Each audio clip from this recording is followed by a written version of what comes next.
Hello. This video is for you if you're thinking about getting an EV charging point installed. My name's Dave Austin and I've been training electricians since the late 80s. I know it's impossible to believe. Today I'm going to give you some key things to consider to help you get an EV charging point installed that's right for you, safe and complies with the technical requirements.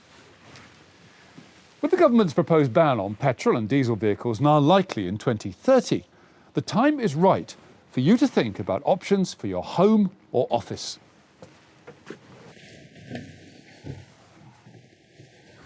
The most important thing to say is that depending on how good the electrical installation is in your home and the load you already have on it, charging by plugging into a standard socket is not advised as a long-term solution. In a worst-case scenario, the increased continuous charging currents could cause thermal degradation to the socket and the cables.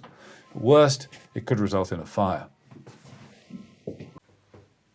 The best solution is to have a dedicated EV charging point installed, run on its own cable. And this will mean a much faster charging time too. On paper it sounds quite simple, but there are many important safety requirements that all parts of the equipment must comply with. It's certainly not as simple as buying an EV charging point, running a cable to the consumer unit and connecting up. There are so many combinations of technologies that must operate correctly with each other.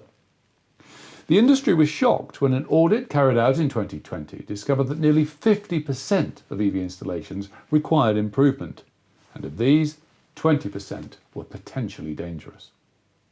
Now, those facts suggest that finding the right electrician is incredibly important, and we consider that this is someone who keeps up to date on the topic of EV. Make sure they've had specialist training on the subject, perhaps by doing our electric vehicle equipment installers course called EVE. Someone who's a member of a contractor's certification scheme, such as NAPIT, NIC, EIC or SELECT. Someone with the necessary insurance and whose work is regularly assessed. And if you want a government grant to help with the cost of installation, you will need an installer who's on the OLEV register of approved installers.